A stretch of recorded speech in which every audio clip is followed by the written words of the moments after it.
Hello, my name is Dr. George Mochocki, and welcome to the Strategic Management Series.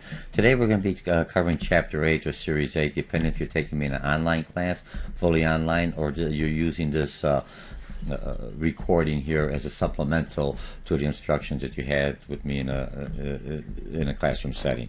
We're going to be talking about entrepreneurial strategies and competitive dynamics from a corporation, from a strategic point of view. So let's talk about entrepreneurial strategy. We're going to talk about how you can add new value to your business, to your operation, ingredients for critical for an entrepreneur startup to be successful, and that could be from a large company, a medium company, or from a small power organization.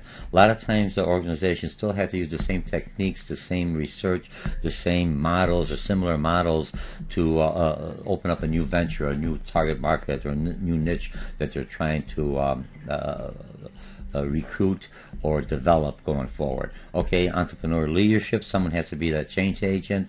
Entry strategies, we're going to talk about generic strategies. That's common to all strategies entering into the new market. Combination of these strategies, there's no one way to enter. And a lot of times some of it is by intuition in a way to figure out I just know this is the right way. There's nothing out there but your gut feeling. And I'm not going to say you still use the research and everything else. The gut feeling basically either will direct you like a rudder in which direction you should go. Competitive dynamics, why launch a competitive dynamics action? There's a reason why I want to go into a new market. A competition among among rivals, for lack of better words. Competitive threats and analysis. I have to do something because within a couple of years I'll be at a disadvantage. Strategic actions I should take. Tactical actions, strategics are large pictures. Tactical are smaller steps and likelihood it will happen in entrepreneurial. Okay, so let's go with the strategies. We have a lot here. I'm going to try to bring this down to about 30 minutes. Let's see how we do. I'll keep to the script this time. Entrepreneurship, and basically entrepreneurship involves value creation and assumption of risk. Real easy. As an entrepreneur, it's not. It's something that my company hasn't done it. There may be competitors who have done it, but I've never done it. My organization never done it. So I'm taking a risk. I don't have any. I can see how others done it, but I don't have their model. So I'm kind of looking at it and say, I think we could achieve it utilizing our models, our resources that we have. A new value can be created in startups. Current or past work history, hobbies or suggestions by friends or family. You come up with ideas, and sometimes, a lot of times, your own employees will come up with a good idea. Major corporations coming up with new ideas, sometimes by accidents, or sometimes through their employees, or they see a need, or they come up with a new technology, and they say, hey, we've utilize this technology here, but this also could be utilized someplace else. Non-profit organizations are always coming up with new ideas, new value, how to bring in resources so they could help those that are in need.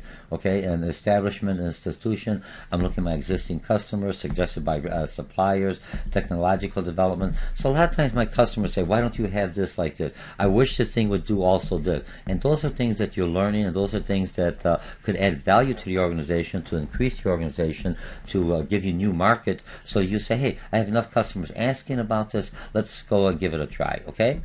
And the testing before I commit the whole organization. Or you're starting up as a company and say, this has got to work.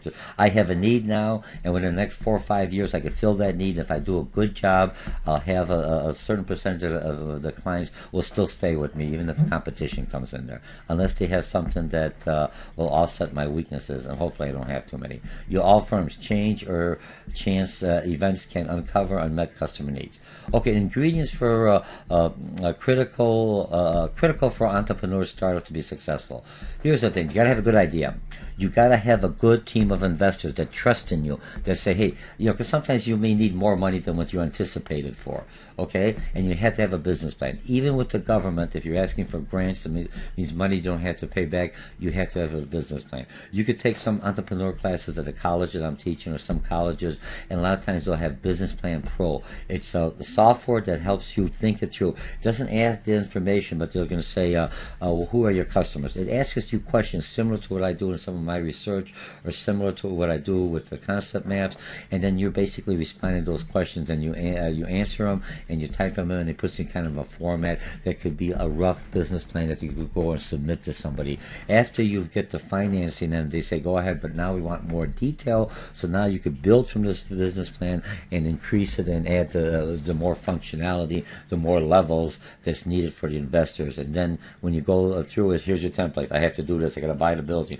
I have to keep the logo. I have to do the copyright. I have to hire an individual. Here's how I get the supplier. All that's a part of the business plan. What are the costs associated with each of the distribution or the logistics? So it's not that bad, but that's why you're taking classes or taking workshops, so you learn step by step what to do. Okay, but there's software out there to help you. Entrepreneurs opportunities requires opportunities recognition. There's two phases: discovery and evaluation. The discovery is becoming aware of new business concepts. You got to discover. So you have to be in tune with the external environment. That you're doing environmental scanning. If you're trying to use the business terminology or marketing terminology, it can be spontaneous or unexpected. If I look at a songwriter, he just something comes to his or her mind, and the same thing with a business. I just got this idea, and man, it just came to my mind. Let me try it before somebody else. But keep it to yourself, and don't tell everyone. Somebody else will steal it from you. But start working on it, developing, giving enough information until you come up with a business plan and you patent it, and then you go forward with it. Where are the new ventures opportunities? What might be a creative solution to a business problem? You may have a problem and you solve it and you say, hey, maybe I can make some money off of this and sell it to somebody else because I've already figured out how to do it. Analyze the opportunity. Determine whether it is viable. That means I can make some money off of it. Talk to potential target customers. Hey, if I had someone offered you this, would you utilize? Like a mini focus group. Identify operational requirements. Conduct a feasible analysis. And if you take me to Intro to Business, or you take me some other classes, marketing, and we do a feasibility analysis. Before you even go through, let's just take a real quick nuts and bolts. Is there a market? Who's my customers? What's the competitor? You think I could sell it? And then you go to the next step. And all companies do that one step at a time. What is the market potential? Is the idea strong enough to create value? And is there for any profit? So you're doing those two. Valuable opportunities. Are they attractive, achievable? Are they durable? And are they value creating? It's just something that it's not a fad. It's something that I could sustain my business at least for 5-10 years and then find a new market or expand it either internationally or keep it domestically. And feasibility of frozen treats. And there's basically, if you take me for a class, it just tells you how this one company went through and made frozen treats, was ahead of the market. They're selling like frozen treats for dogs or for some, and I think it was for dogs, if I'm mistaken. And now all of a sudden you have other people coming in there, and so they lost the competitive edge. But in that time frame, they did all right, but they didn't keep on coming up with new ideas to keep that competitive edge. Okay, entrepreneur resources. You only have so much resources. You got to look at your financial resources. We're going to get the money. Human capital. Those are people in your teams or people that you could pull from. So your network that you need. Social capitals. Extensive contacts. Who do you know? What kind of alliances? What other company could I pair up with, and we could share on the marketing, or we could share customer base because they're complementing each other. Retail alliances. Government regulations. You got to look at the state.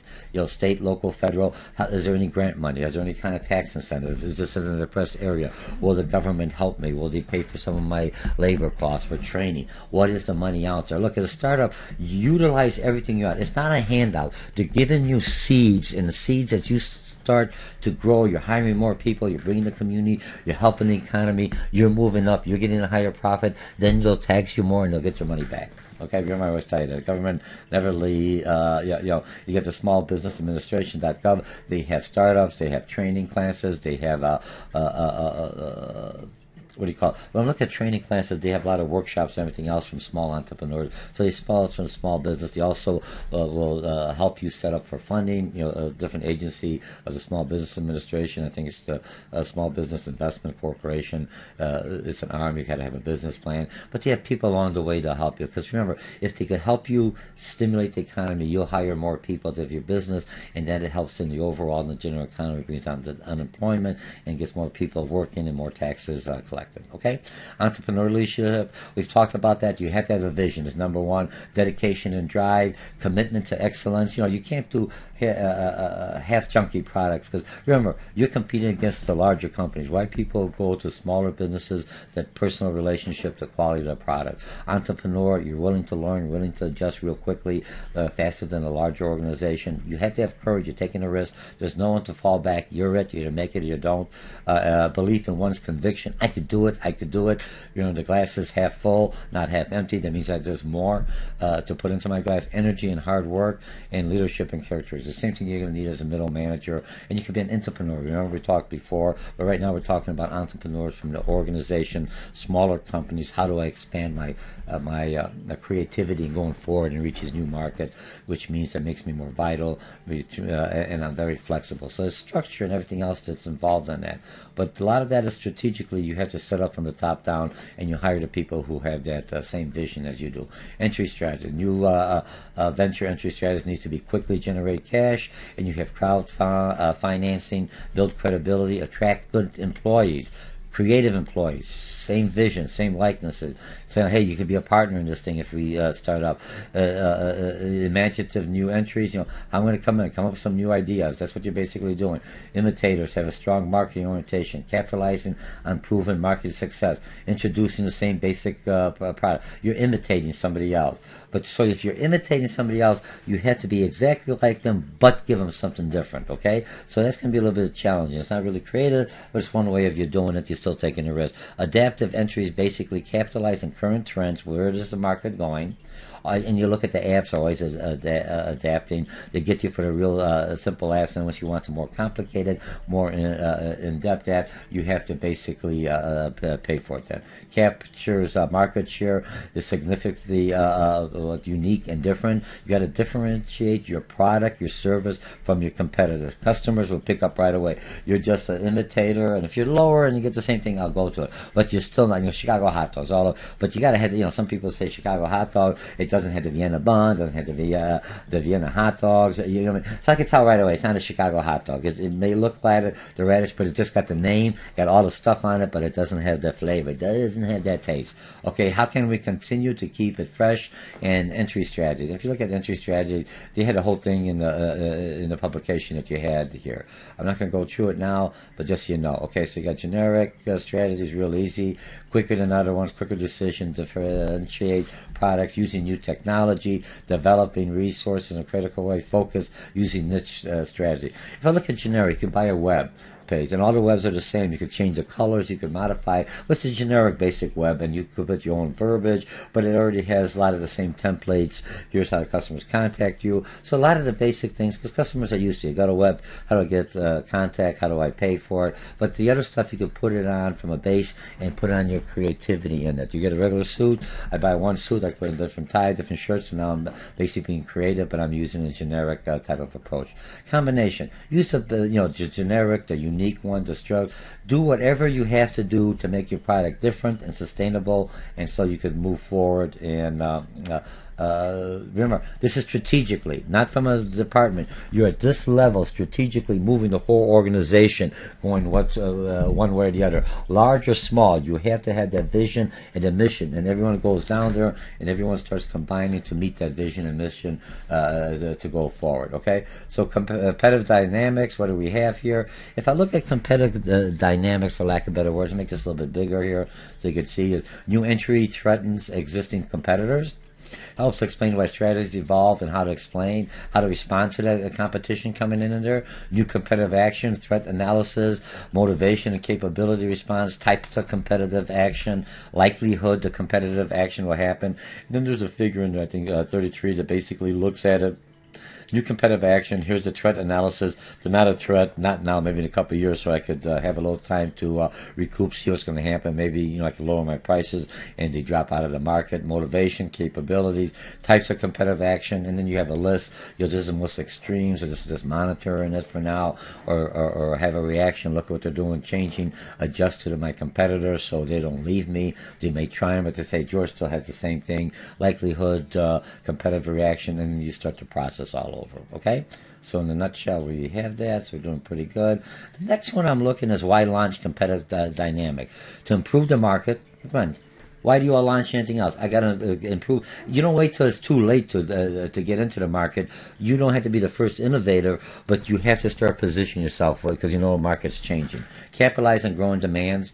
Expand production capabilities. Okay, provide an innovative new solution to something that I could sell to my clients, even to my competitors if they want to buy it. To obtain first mover advantage. If I'm the first one in the market, I'm the benchmarker. Everyone's looking at me. What is it doing? But it's still indirectly they're looking. Hey, if you really want it, why don't you? You know, Samsung says we're like an Apple. Now Apple says we're like a Samsung. So what are you looking? Who's shifting back and forth? Because now you're feeling Apple.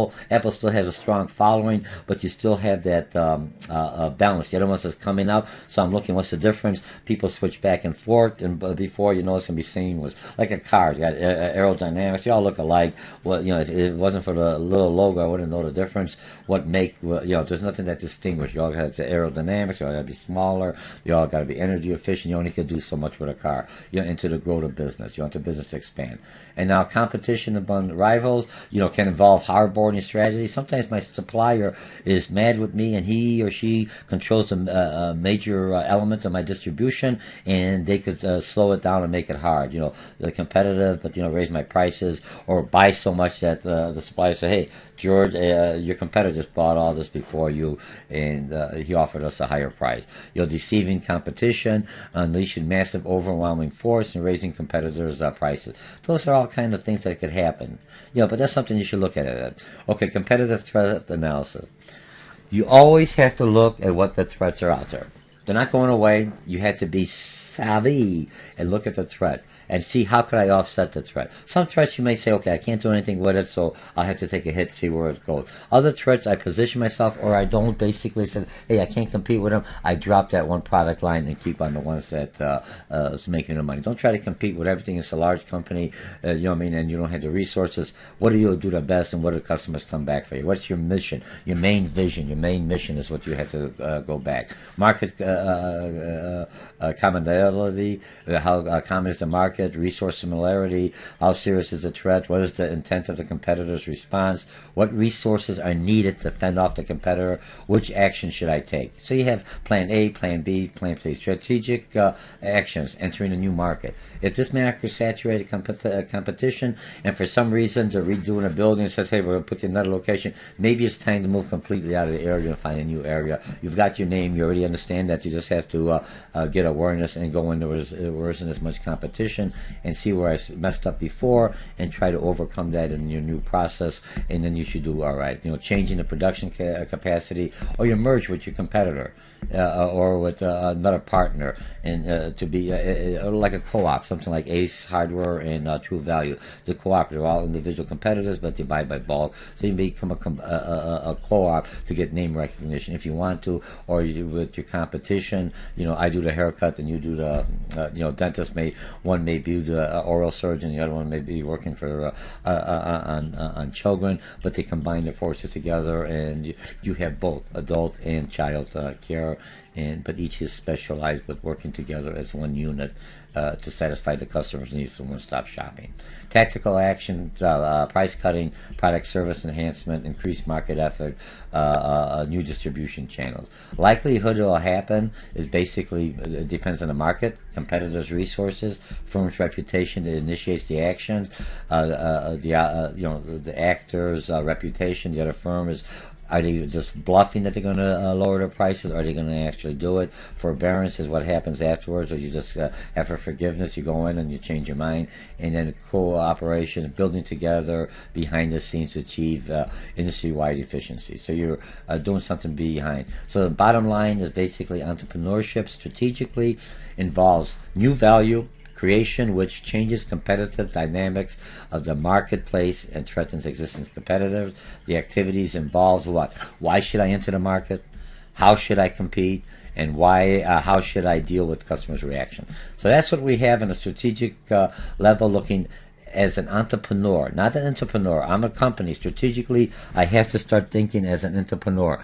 You know what I mean? How do I bring this thing around? How do I keep above everyone else? How do I keep myself sustainable? How do I keep the organization moving? I have to change. Competition's out there. Don't be afraid of it. You're a risk taker. You started your business. Now hang on to it. You grow with your business. You already understand the business. The more you do, the better you get. The more context you have, the more you understand the environment, internal, external, your suppliers. You have to know all that. And this is the fun of being an entrepreneur.